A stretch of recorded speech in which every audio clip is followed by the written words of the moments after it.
어머님, 커피 드세요. 며느리가 건네는 따뜻한 커피 한 잔. 하지만 65세 박순자는 알고 있었습니다. 그 커피에 자신을 죽음으로 이끌 독이 들어있다는 것을. 이제 얼마 안 남았어. 한 달만 더 참아. 어젯밤 엿들은 며느리의 전화통화. 6개월 동안 매일 먹인 독으로 자신을 치매 환자로 만들어 50억 재산을 빼앗으려는 계획이었습니다.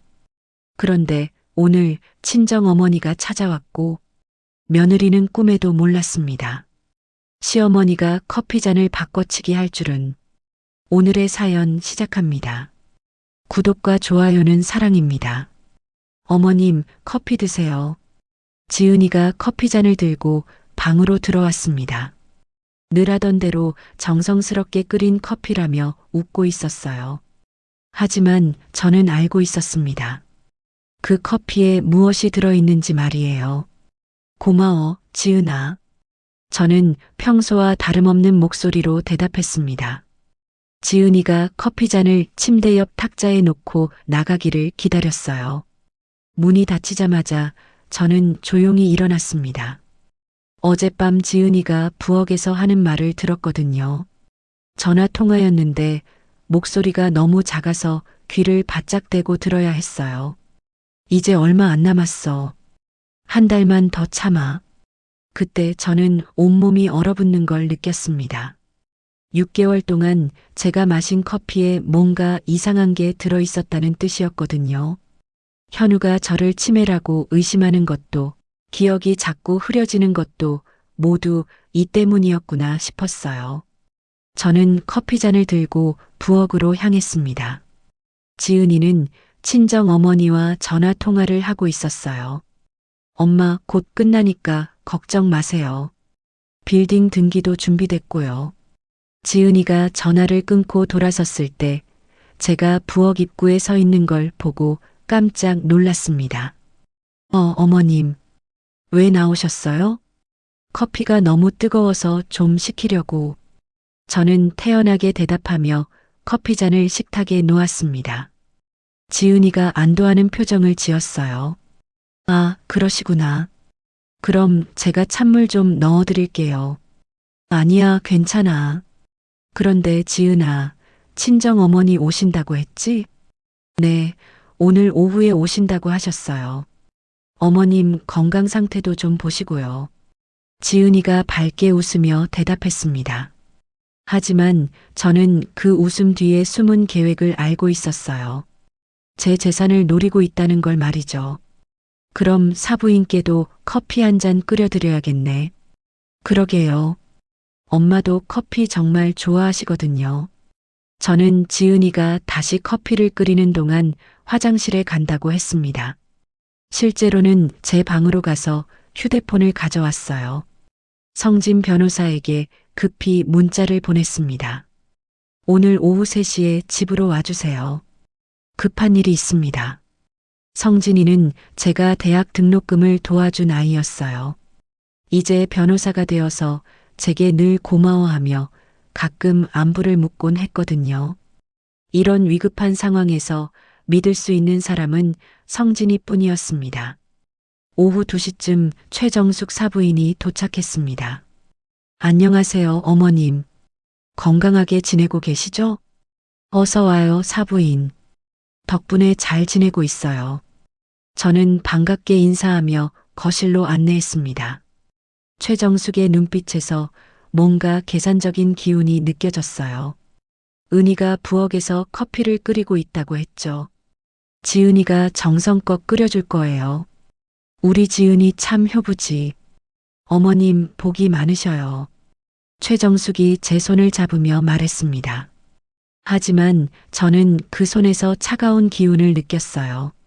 진심이 아니라는 걸 본능적으로 알 수 있었거든요.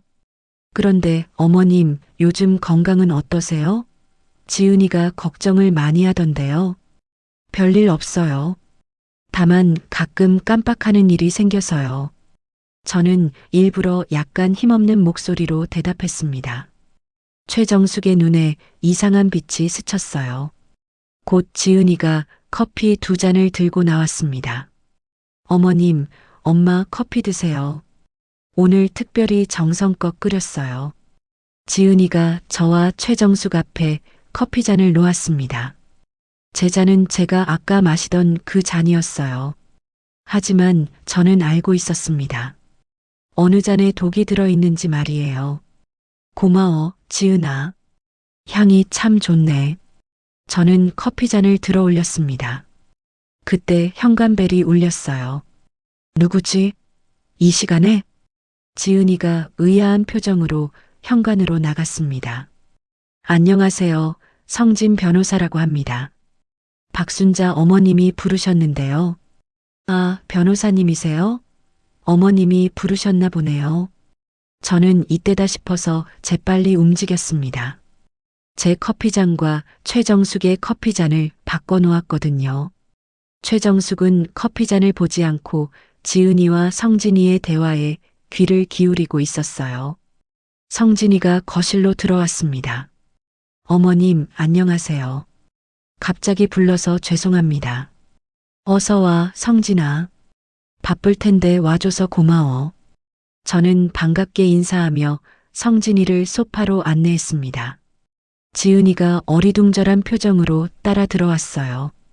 변호사님이 왜 오셨을까요? 아, 유언장 작성 때문에 부탁한 거야. 저는 태연하게 말했습니다. 지은이와 최정숙의 얼굴이 순간 굳어졌어요.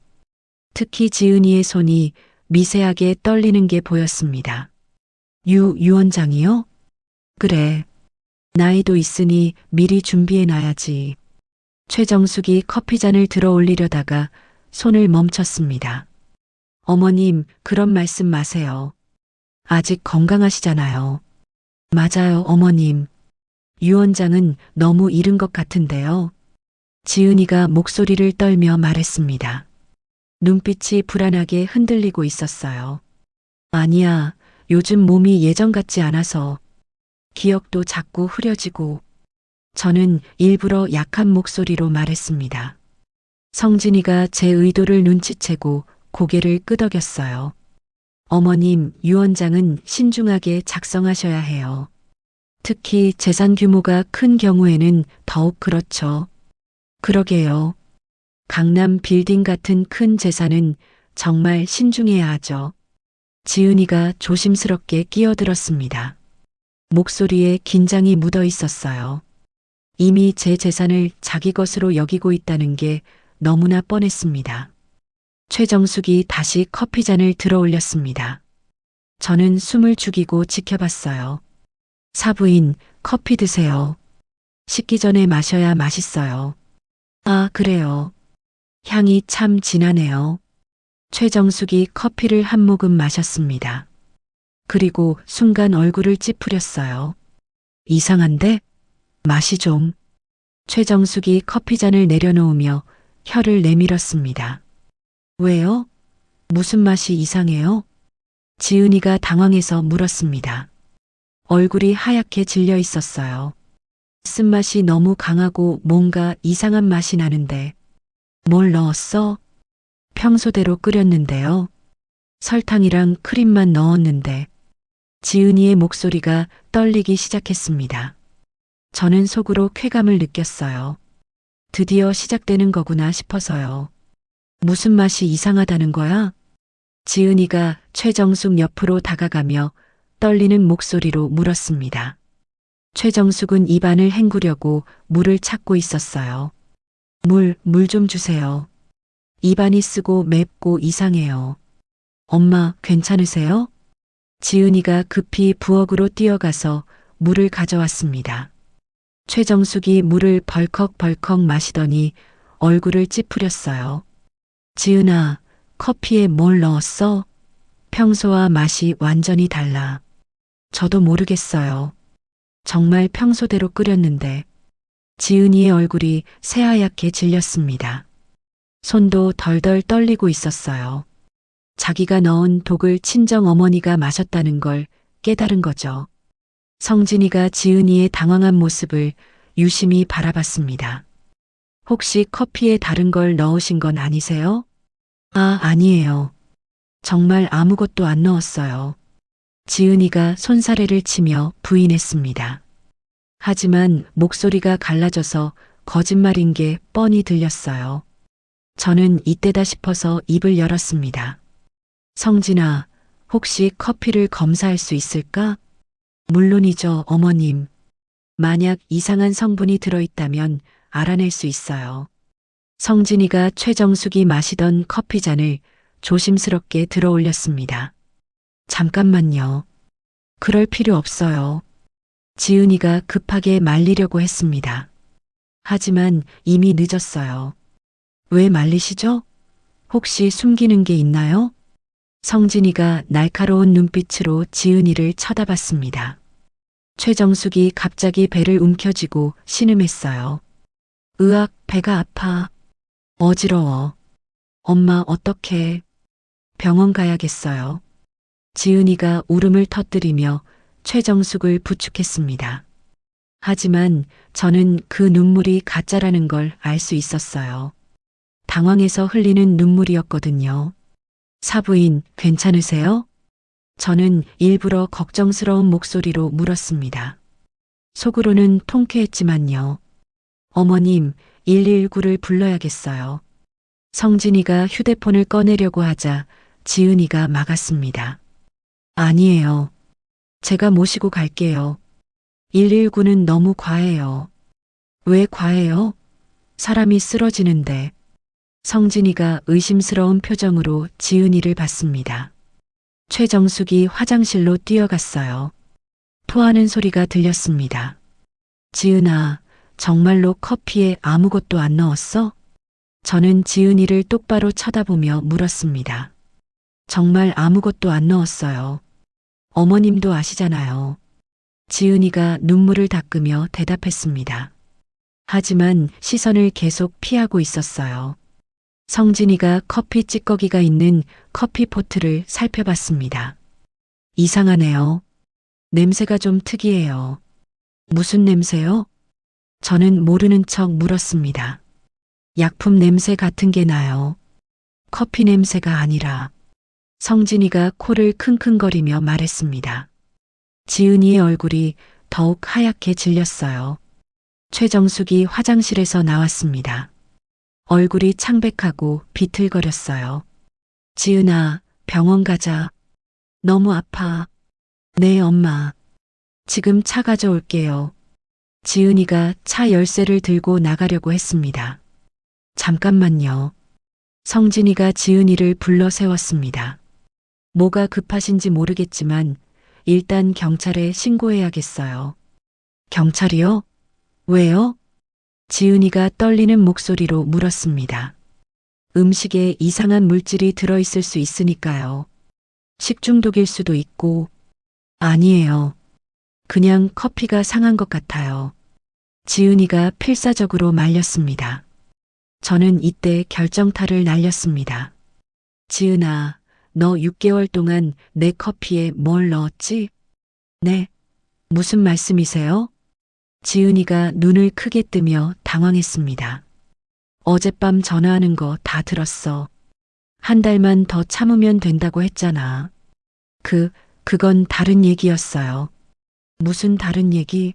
내 커피에 독을 넣고 있었던 거 아니야? 저는 단호하게 물었습니다. 지은이의 입술이 파르르 떨렸어요. 어머님, 정말 억울해요. 저는 그런 짓 안 했어요. 그럼 왜 사부인이 내 커피를 마시고 쓰러졌어? 그건 지은이가 말을 잇지 못했습니다. 성진이가 지은이 앞으로 다가갔어요. 커피잔을 바꿔치기 한 거군요. 무슨 소리예요? 어머님이 일부러 커피잔을 바꿔 놓으셨어요. 원래는 어머님이 마실 커피였는데.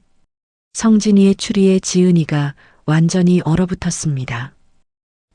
그런 게 아니에요. 그럼 지금 당장 당신이 그 커피 마셔보세요.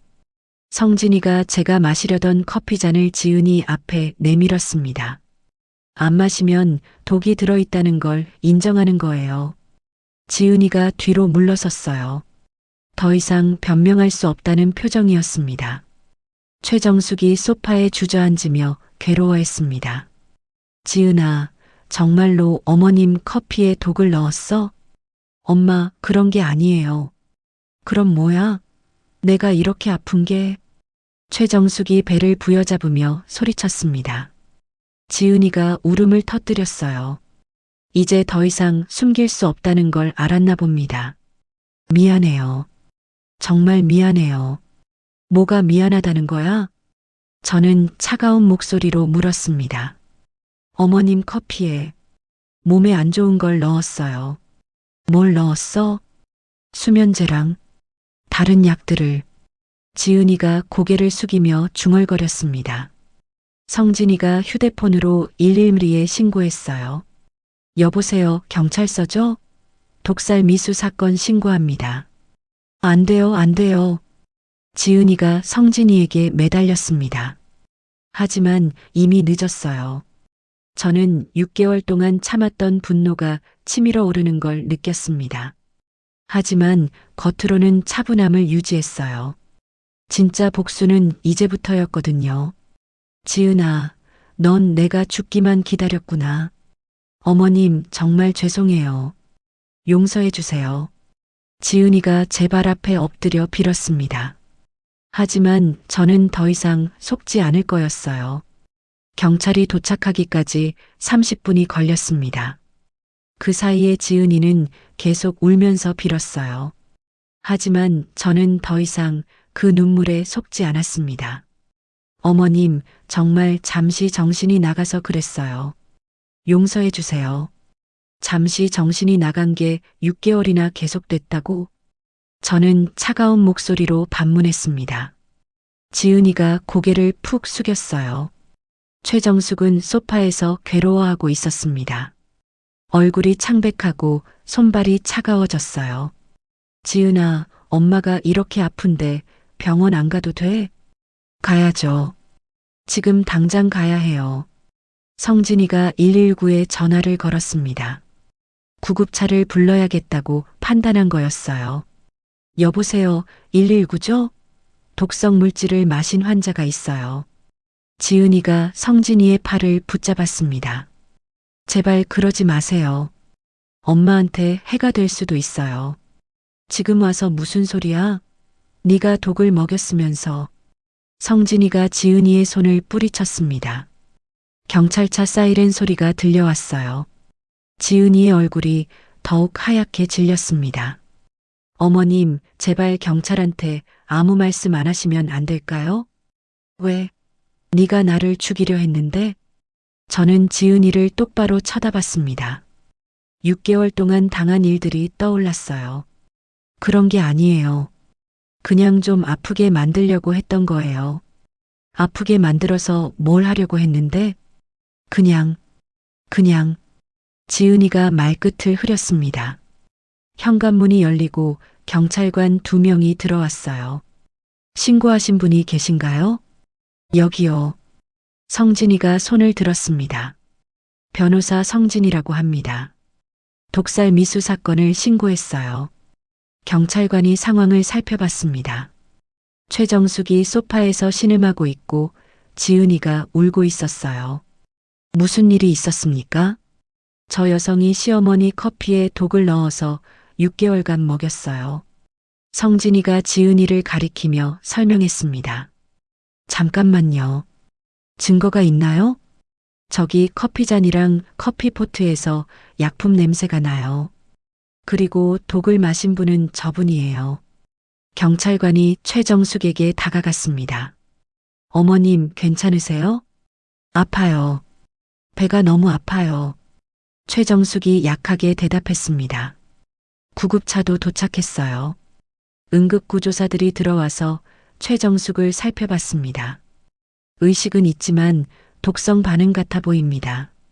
병원 가셔야겠어요. 독성 반응이요? 지은이가 놀라서 물었습니다. 네, 구토와 복통이 심하고 손발이 차가워요. 무엇을 드셨나요? 커피를 마셨는데 맛이 이상했어요. 최정숙이 힘없이 대답했습니다. 경찰관이 지은이에게 물었어요. 당신이 커피를 끓인 거예요? 네, 그렇지만 아무것도 안 넣었어요. 아까는 독을 넣었다고 인정하지 않았나요? 성진이가 끼어들었습니다. 그건 실수로 한 말이에요. 지은이가 다시 부인하려고 했습니다. 저는 이때 입을 열었어요. 경찰관님, 제가 증언하겠습니다. 어머님, 안 돼요. 지은이가 제게 매달렸습니다. 저 아이가 6개월 동안 제 커피에 독을 넣어서 먹였어요. 제가 치매인 줄 알게 만들려고요. 어떻게 하셨어요? 어젯밤 전화하는 걸 들었어요. 한 달만 더 참으면 된다고 했거든요. 경찰관이 수첩에 기록했습니다. 다른 증거는 있나요? 커피포트랑 커피잔 검사해 보세요. 분명히 나올 거예요. 성진이가 말했습니다. 지은이가 갑자기 현우에게 전화를 걸었어요. 여보, 어서 와. 큰일 났어. 현우한테 전화하면 뭐해? 어차피 다 드러날 건데.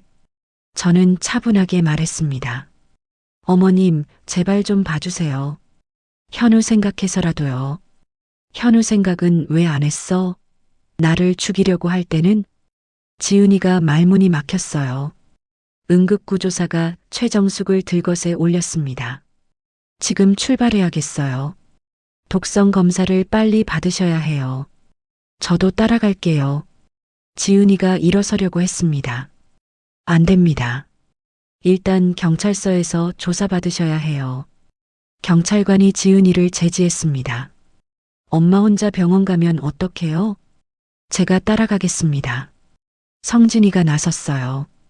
변호사님이 가주시면 감사하겠습니다. 저는 고개를 끄덕였습니다. 구급차가 최정숙을 태우고 떠났어요. 성진이도 함께 갔습니다. 집에는 저와 지은이 그리고 경찰관들만 남았습니다.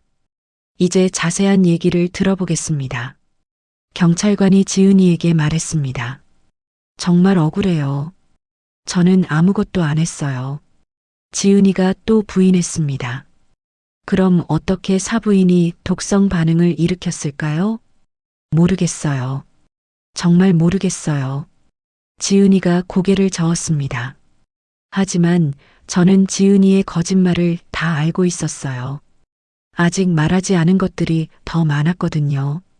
경찰관이 커피포트를 증거물로 가져갔습니다. 커피잔도 함께요.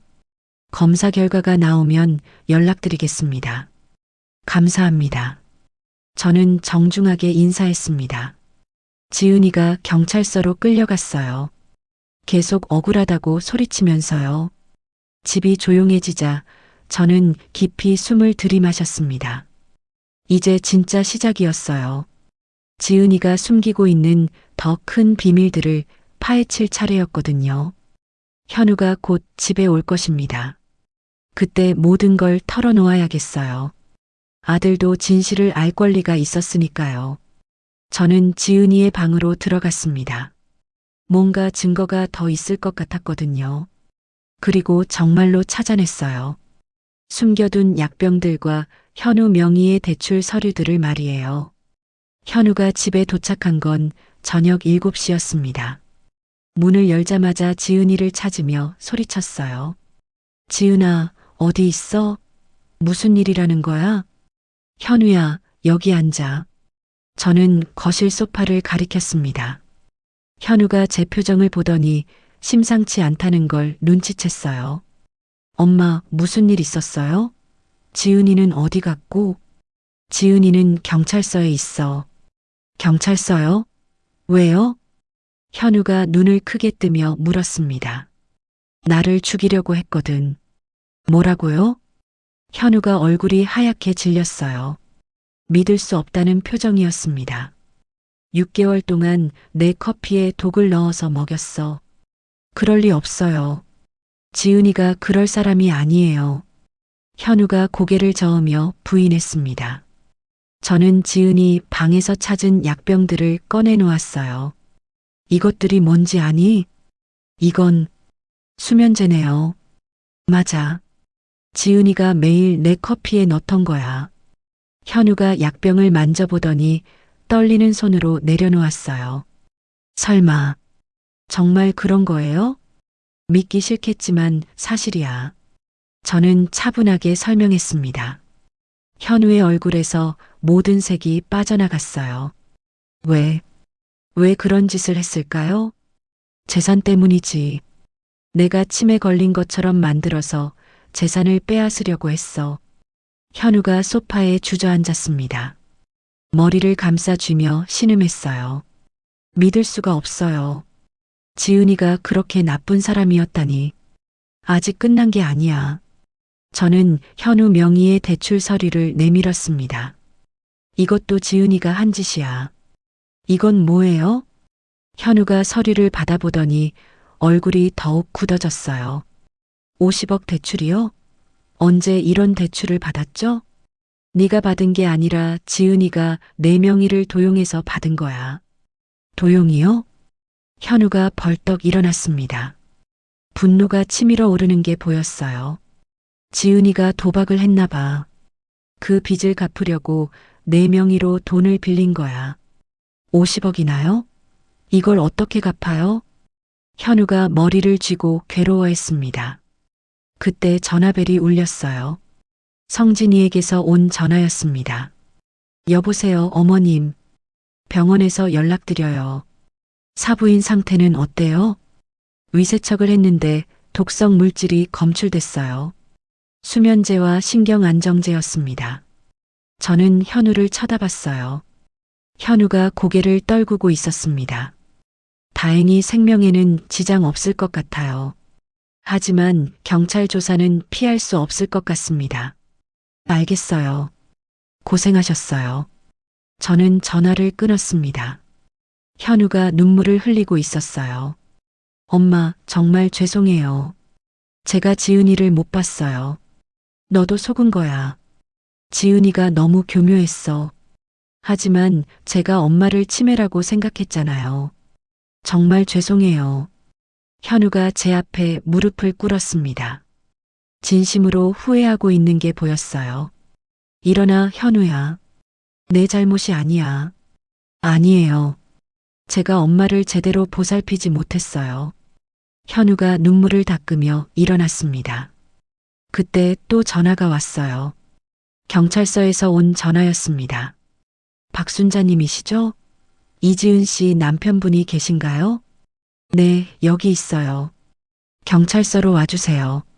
할 얘기가 있습니다. 저는 현우와 함께 경찰서로 갔어요. 지은이가 유치장에 있다는 말을 들었습니다. 지은이를 만나고 싶어요. 현우가 경찰관에게 말했습니다. 조사가 끝나면 면회 가능합니다. 조사는 언제 끝나요? 내일까지는 걸릴 것 같아요. 경찰관이 현우에게 대출 서류를 보여줬어요. 이거 아시나요? 부인이 당신 명의로 대출받은 것 같은데요. 네, 방금 알았어요. 저는 모르는 일이에요. 사채업자들이 이미 연락 왔어요. 돈을 갚으라고 하던데요. 현우의 얼굴이 더욱 창백해졌어요. 50억을 어떻게 갚아요? 저한테 그런 돈 없어요. 명예 도용이 확실하다면 무효화할 수 있어요. 하지만 시간이 걸릴 거예요.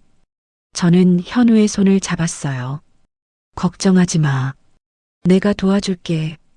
엄마, 어떻게 도와주실 수 있어요? 방법이 있어. 저는 현우에게 제 계획을 말하지 않았습니다. 아직 때가 아니었거든요. 집에 돌아와서 현우가 지은이 물건들을 정리했어요. 서랍에서 또 다른 약병들이 나왔습니다. 이것도 독인가요? 검사해봐야 알겠지만 그럴 거야. 현우가 약병을 바닥에 내던졌어요. 화가 치밀어 오르는 게 보였습니다. 정말 용서할 수 없어요. 엄마를 그렇게 괴롭혔다니. 이제라도 알았으니 다행이야. 앞으로 어떻게 하죠? 50억 빚은 어떻게 해결해요? 현우가 절망적인 목소리로 물었습니다. 저는 현우를 안아주었어요. 현우야, 엄마를 믿어. 네, 엄마. 지은이는 이제 끝이야. 하지만 우리는 새 시작을 해야 해. 현우가 고개를 끄덕였습니다. 엄마를 위해서라면 뭐든지 하겠어요. 고마워, 현우야. 저는 속으로 다짐했습니다. 지은이와 그 일당들에게 제대로 된 복수를 해주겠다고요. 현우도 지켜내고 제 재산도 되찾을 거라고요. 밤이 깊어도 잠이 오지 않았어요. 내일부터 본격적인 싸움이 시작될 텐데 준비해야 할 게 많았거든요. 하지만 이제는 혼자가 아니었습니다. 현우가 제 편이 되어줬으니까요. 어머님, 칠순 잔치 준비는 어떻게 하실 거예요? 성진이가 전화로 물었습니다. 지은이가 구속된 지 일주일이 지났어요. 예정대로 할 거야. 오히려 더 크게 해야겠어. 정말요? 이런 상황에서요? 응. 모든 친척들이 진실을 알아야 하거든. 저는 마음을 굳혔습니다. 친척들 앞에서 지은이가 저지른 일들을 모두 밝힐 생각이었어요. 칠순 잔치날이 왔습니다. 호텔 연회장에는 친척들이 모두 모였어요. 현우가 제 옆에서 긴장한 채 앉아 있었습니다. 엄마, 정말 오늘 다 말씀하실 거예요? 그래야 해. 지은이 가족들도 와 있으니까. 지은이 부모님과 형제들이 한쪽 테이블에 앉아 있었어요. 모두들 어색한 표정이었습니다. 사회자가 마이크를 잡았어요. 박순자 어르신의 칠순을 축하하며 잔치를 시작하겠습니다. 박수가 터져 나왔습니다. 하지만 저는 마음이 무거웠어요. 축사가 시작됐어요. 친척 어른들이 차례로 나와서 축하 인사를 했습니다. 순자야, 70평생 고생 많았어. 앞으로도 건강하게 지내길 바란다. 고맙습니다, 형님. 저는 정중하게 인사했습니다. 음식이 나오고 술이 돌기 시작했어요. 분위기가 점점 무르익어 갔습니다. 그때 지은이 아버지가 일어났어요. 사돈 어머님, 지은이 일로 정말 죄송합니다. 아니에요. 앉으세요. 저는 손사래를 쳤습니다. 지은이가 정신을 잃었나 봅니다. 용서해 주세요. 지은이 어머니도 눈물을 닦으며 고개를 숙였어요. 친척들이 웅성거리기 시작했습니다. 무슨 일인지 모르는 사람들이 많았거든요. 무슨 일이 있었어? 지은이가 뭘 잘못했다는 거야? 저는 이때다 싶어서 일어났어요. 잠깐만요. 제가 말씀드릴 게 있어요. 연회장이 조용해졌습니다. 모든 시선이 저에게 집중됐어요. 오늘 제 칠순 잔치에 와주셔서 감사합니다. 순자야, 무슨 말을 하려고? 큰형님이 걱정스럽게 물었습니다. 사실 지은이가 6개월 동안 제게 독을 먹였어요. 연회장이 술렁였습니다. 누군가가 뭐라고 하고 소리쳤어요. 매일 아침 커피에 수면제와 다른 약들을 넣어서 저를 치매로 만들려고 했습니다. 그게 무슨 소리야? 지은이 아버지가 벌떡 일어났습니다. 경찰 조사 결과 모두 밝혀진 사실이에요. 저는 담담하게 말했습니다. 친척들이 웅성거리기 시작했어요. 독을 먹였다고? 말이 되는 소리야? 현우가 일어나서 말했습니다. 정말입니다. 병원 검사 결과도 나왔어요. 현우야, 내 아내가 그런 짓을 했다는 거야? 삼촌이 믿을 수 없다는 표정으로 물었습니다. 네. 저도 충격받았어요. 현우의 목소리가 떨렸습니다. 지은이 어머니가 울음을 터뜨렸어요. 우리 지은이가 그럴 리 없어요. 뭔가 오해가 있을 거예요. 오해가 아닙니다. 지은이 본인이 자백했어요. 성진이가 일어나서 말했습니다. 변호사님이 누구세요? 지은이 아버지가 성진이에게 물었습니다. 성진 변호사입니다. 이 사건의 증인이에요. 증인이라니요? 지은이가 독을 넣은 커피를 사부인이 마시고 쓰러지는 걸 직접 봤어요. 성진이가 자세히 설명했습니다. 친척들의 표정이 점점 굳어졌어요. 그래서 지은이가 경찰서에 있는 거구나. 구속됐다며? 50억 대출도 현우 명의로 받았대. 수군거리는 소리가 들렸습니다. 지은이 아버지가 저에게 다가왔어요. 사돈 어머님, 정말 죄송합니다. 어떻게 사과를 드려야 할지 모르겠어요. 아버님 잘못이 아니에요. 저는 지은이 아버지를 일으켜 세웠습니다. 하지만 우리 딸이 그런 끔찍한 짓을 했는데 지은이만의 잘못이에요. 지은이 어머니가 제게 무릎을 꿇었습니다. 어머님, 제발 용서해 주세요. 지은이를 용서해 주세요. 일어나세요. 이미 법의 심판을 받고 있어요. 저는 지은이 어머니를 일으켜 세웠습니다. 큰형님이 일어났어요. 순자야, 정말 고생 많았구나. 그런 일을 당하면서도 말 한마디 안 했어? 말해봤자 믿어줄 사람이 없었어요.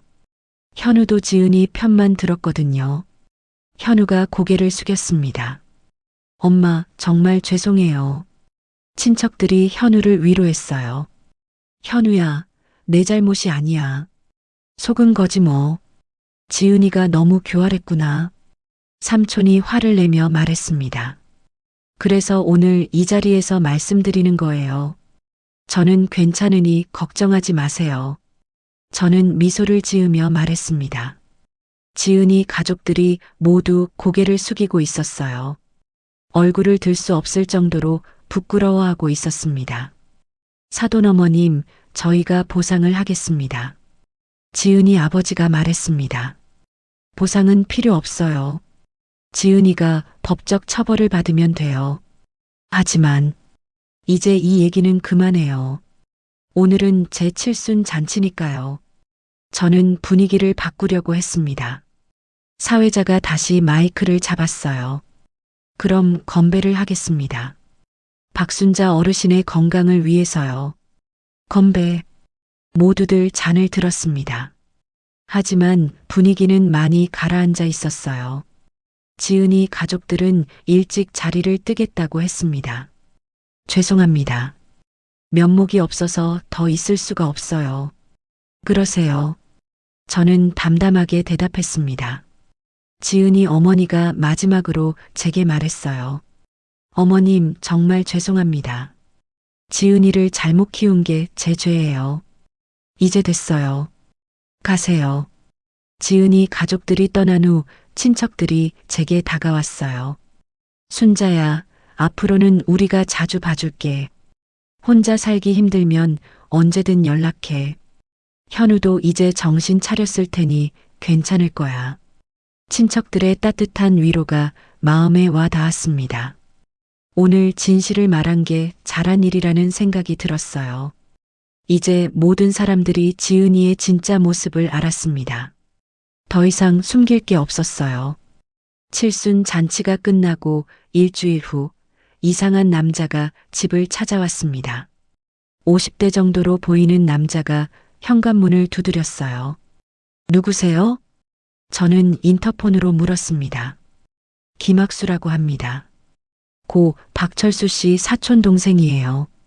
제 남편의 사촌 동생이라고 했어요. 하지만 저는 그런 사람을 본 적이 없었습니다. 잠깐만요. 확인해 보고요. 저는 현우에게 전화를 걸었어요. 현우야, 아버지 사촌 동생 중에 김학수라는 사람 있어? 김학수요? 처음 듣는 이름인데요. 그렇지? 나도 그런 것 같아. 그런데 그 남자가 계속 벨을 눌렀습니다. 어머님, 문 좀 열어주세요. 중요한 얘기가 있어요. 어떤 얘기인데요? 철수 형이 남긴 재산 얘기예요. 재산 얘기라니 수상했어요. 하지만 호기심이 생겼습니다. 문을 열어주니 김학수가 들어왔어요. 손에는 서류 가방을 들고 있었습니다. 안녕하세요, 형수님. 앉으세요. 그런데 정말 우리 남편 사촌 동생이에요? 네, 맞아요. 어릴 때부터 철수 형을 잘 알았어요. 김학수가 자신 있게 대답했습니다. 그런데 왜 지금까지 연락이 없었죠? 해외에 나가 있었거든요. 최근에 들어와서 철수 형이 돌아가신 걸 알았어요. 김학수가 슬픈 표정을 지었습니다. 하지만 뭔가 어색했어요. 그래서 무슨 일로 오셨어요? 사실 철수 형이 제게 맡긴 게 있어요. 김학수가 서류 가방을 열었습니다. 안에서 문서들을 꺼냈어요. 이게 뭐예요? 철수 형이 제게 준 차용증이에요. 20억을 빌려줬거든요. 20억이요? 저는 깜짝 놀랐습니다. 남편이 그런 돈을 빌려준 적이 없었거든요. 네, 형이 사업할 때 도와달라고 해서 빌려드린 거예요. 김학수가 차용증을 보여줬습니다. 남편의 서명이 있었어요. 이상하네요.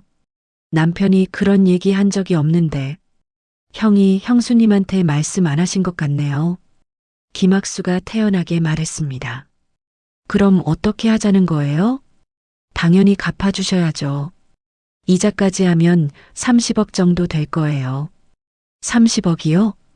제가 큰 소리로 물었습니다. 네, 10년 동안 이자가 붙었거든요. 김학수가 계산기를 두드렸어요. 잠깐만요. 이게 진짜인지 확인해 봐야겠어요. 확인하세요.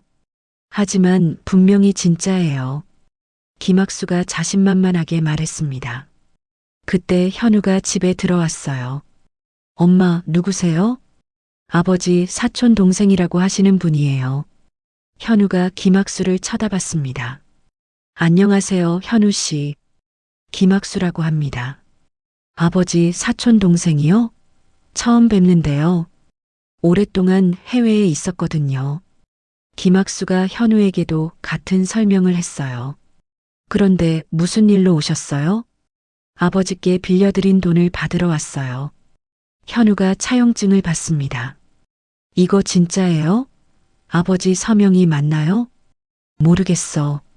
확인해 봐야겠어. 저는 남편의 다른 서류들을 가져와서 비교해 봤어요. 서명이 비슷해 보였습니다. 어떻게 증명할 거예요? 현우가 의심스럽게 물었습니다. 필체 감정을 받아보시죠. 분명히 철수형 서명이 맞을 거예요. 김학수가 당당하게 말했습니다.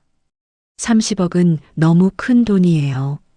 바로 갚을 수 없어요. 그럼 어떻게 하실 건가요? 시간을 좀 주세요. 저는 일단 시간을 끌어보려고 했습니다. 시간이 별로 없어요. 저도 급하거든요. 김학수가 압박했습니다. 그럼 강남 빌딩으로 갚으시는 게 어때요? 빌딩요? 네, 30억 정도 값어치는 될 거예요. 김학수가 제 재산을 노리고 있다는 게 느껴졌어요. 잠깐만요. 그 빌딩은 제가 번 거예요. 하지만 부부 공동 재산이잖아요. 김학수가 교묘하게 말했습니다.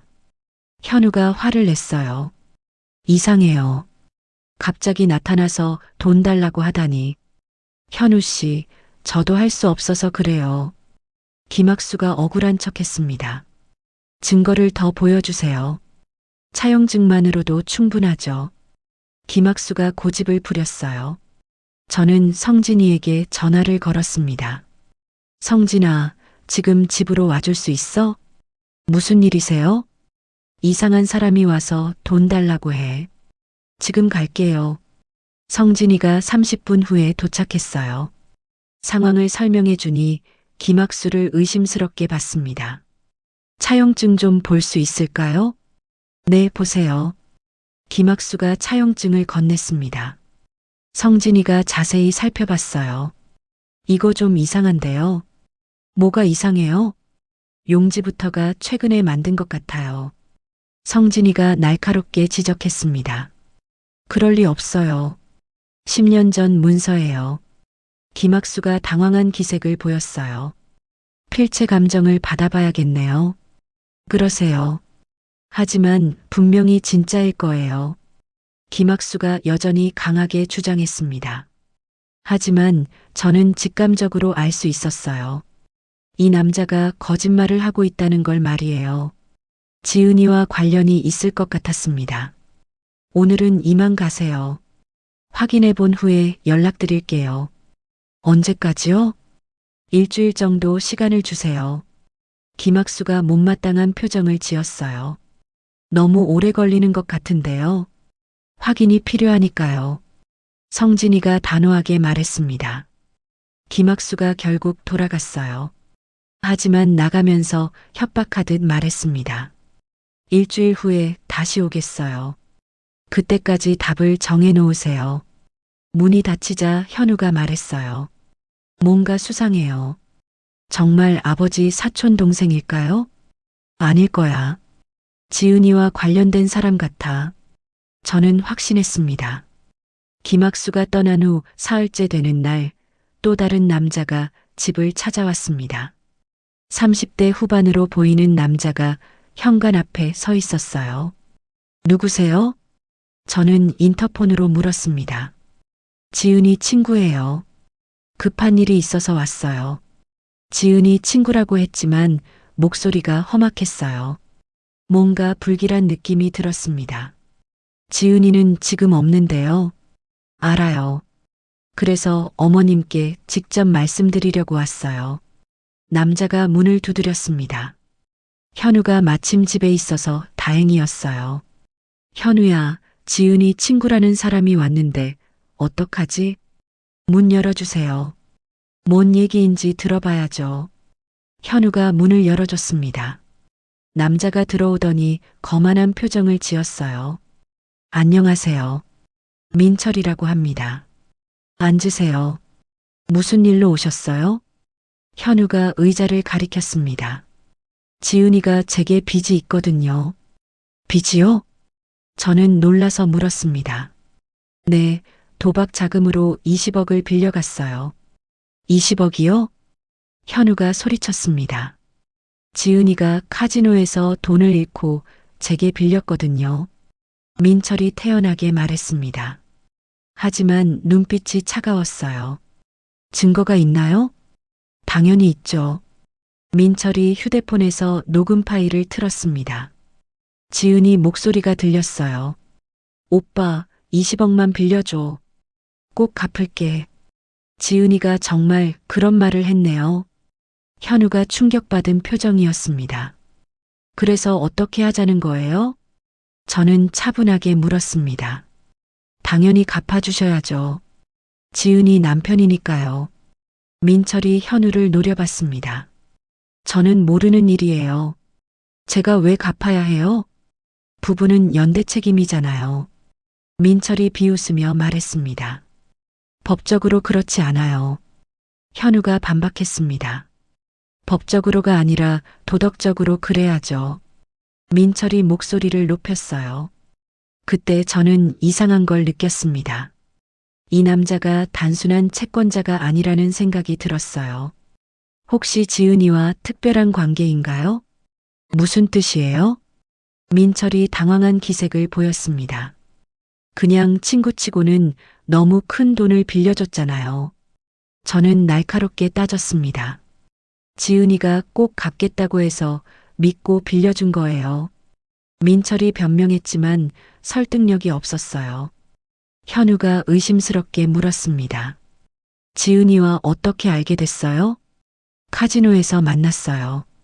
카지노에서요? 네, 지은이가 자주 오던 단골이었거든요. 민철의 말에 현우가 더욱 놀랐어요. 지은이가 카지노를 자주 갔다고요? 몰랐어요? 거의 매일 왔는데. 민철이 비웃었습니다.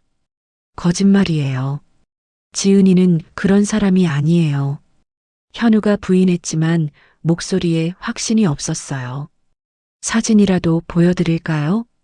민철이 휴대폰을 꺼냈습니다. 지은이가 카지노에서 도박하는 사진들이 있었어요. 이게 정말 지은이네요. 현우가 멍하니 사진을 봤습니다. 매일 밤 10시부터 새벽 4시까지 있었어요. 그럼 지은이가 집에 늦게 들어온 건 도박 때문이었죠. 민철이 고개를 끄덕였습니다. 저는 모든 퍼즐이 맞춰지는 걸 느꼈어요. 지은이가 저에게 독을 먹인 것도 돈이 급했기 때문이었구나. 그래서 20억을 언제까지 갚으라는 거예요? 이번 주까지요. 민철이 협박하듯 말했습니다. 불가능해요. 그런 돈 없어요. 현우가 손사래를 쳤습니다. 그럼 어머님 빌딩으로 갚으세요. 빌딩요? 저는 깜짝 놀랐습니다. 강남 빌딩 말이에요. 지은이가 그 빌딩 얘기 많이 했거든요. 민철이 제 재산을 노리고 있다는 게 분명했어요. 그 빌딩은 제가 번 거예요. 지은이 빚과는 상관없어요. 하지만 법적으로는 부부 공동 재산이잖아요. 민철이 법까지 들먹였습니다. 현우가 화를 냈어요. 당신 누구예요? 왜 우리 재산까지 알고 있어요? 지은이한테 다 들었어요. 민철이 씩 웃었습니다. 그 웃음에서 저는 확신했어요. 이 남자가 지은이의 내연남이라는 걸 말이에요. 혹시 지은이와 사귀고 있는 거 아니에요? 무슨 소리예요? 민철이 발끈했지만 얼굴이 빨개졌어요. 표정 보니까 맞는 것 같네요. 저는 냉소적으로 말했습니다. 증거라도 있어요? 없어도 느낌으로 알 수 있어요. 현우가 민철을 쳐다봤습니다. 정말이에요? 제 아내와 사귀었어요? 아니에요. 그냥 친구 사이예요. 민철이 부인했지만 목소리가 떨렸어요. 친구가 20억씩 빌려줘요? 저는 따지듯 물었습니다. 민철이 말문이 막혔어요. 더 이상 변명할 수 없다는 표정이었습니다. 현우가 주먹을 쥐었어요. 이 자식이 정말로. 현우야, 진정해. 저는 현우를 말렸습니다. 어머님, 이 사람 때문에 지은이가 그런 짓을 한 거예요.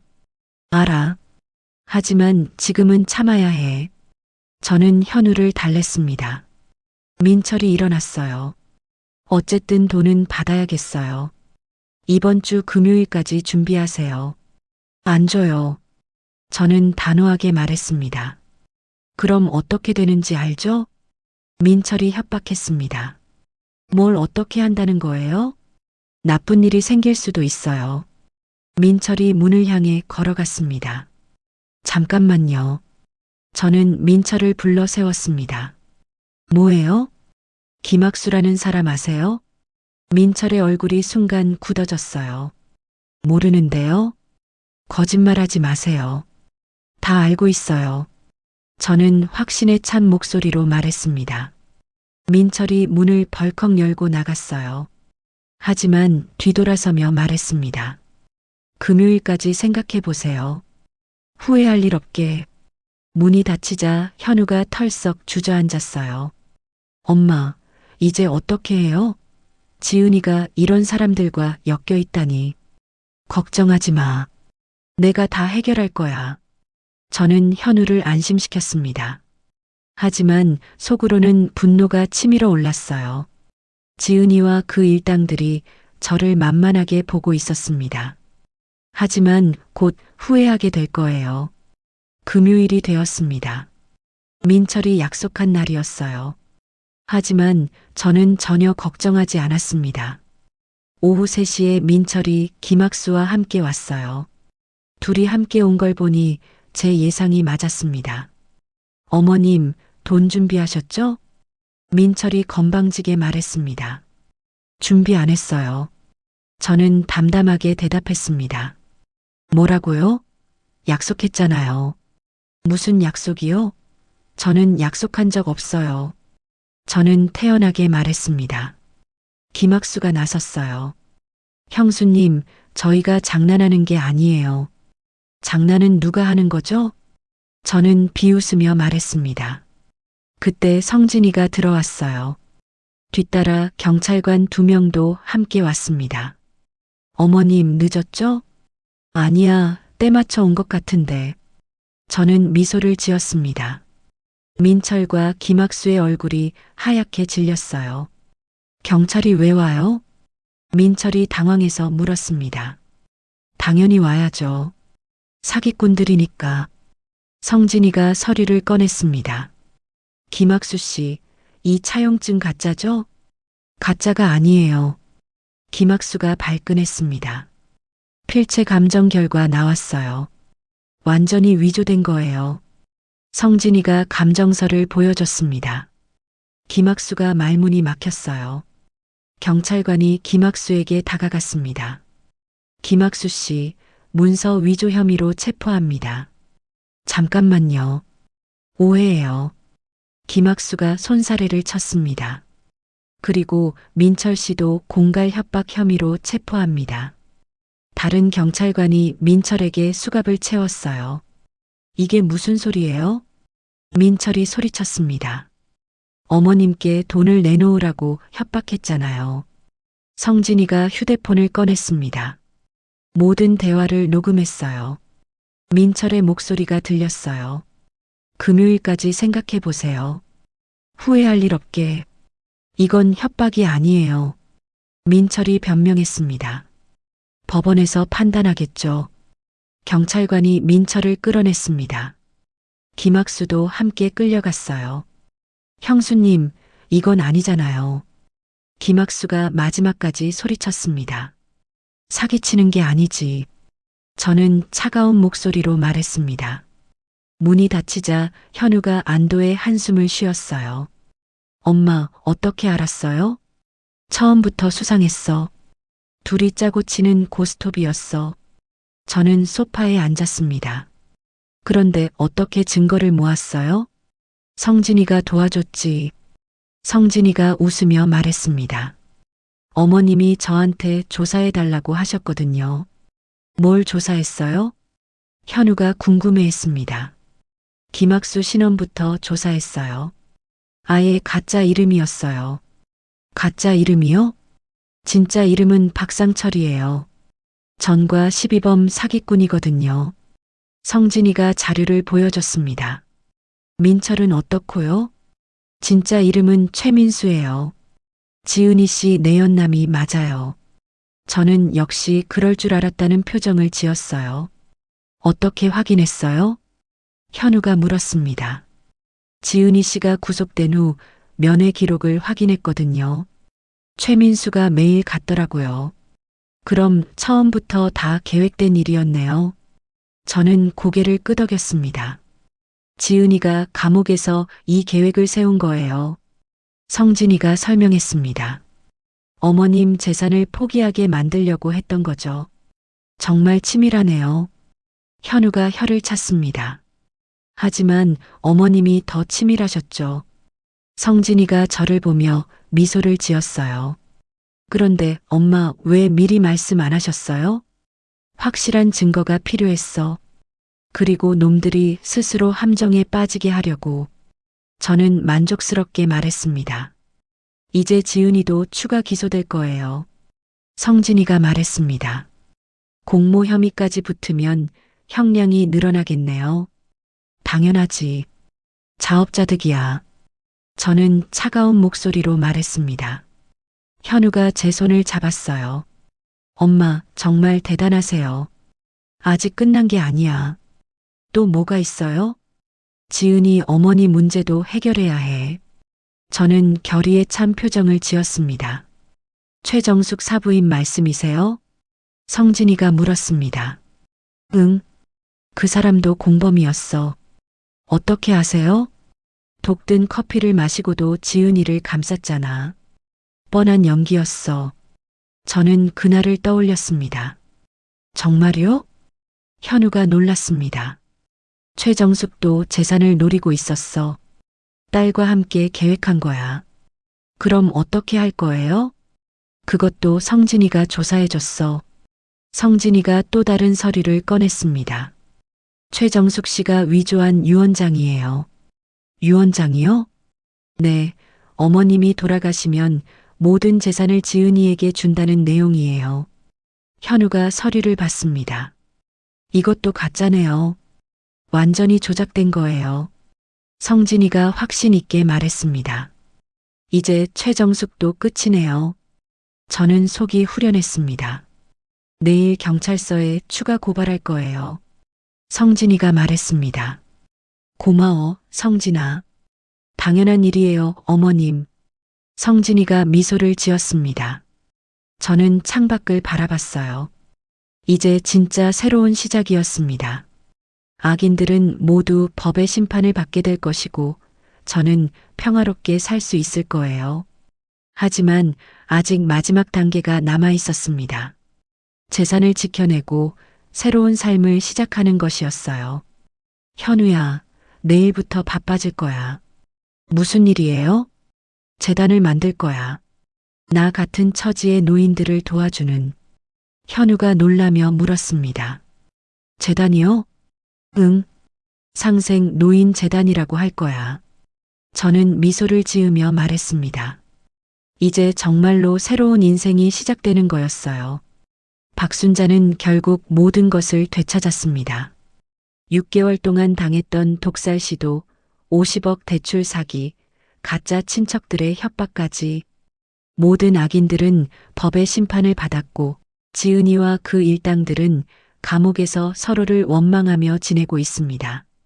현우는 어머니 곁에서 진심으로 참회하며 새로운 삶을 시작했고 성진 변호사는 박순자에게 든든한 아들 같은 존재가 되었습니다. 무엇보다 박순자는 상생 노인 재단을 설립해 자신과 같은 처지의 노인 어르신들을 돕는 일에 앞장서고 있습니다. 65세에 시작한 새로운 인생이 그 어느 때보다 당당하고 의미 있게 흘러가고 있죠. 때로는 참고 견디는 것만이 미덕이 아닐 수도 있습니다. 용기 있게 맞서 싸워야 할 때도 있고 지혜롭게 복수할 때도 있으니까요. 박순자의 이야기가 많은 분들에게 용기와 희망을 주었기를 바랍니다. 이야기를 끝까지 들어주신 분이 계시다면 잘 들었다고 댓글 하나만 남겨주세요. 감사합니다.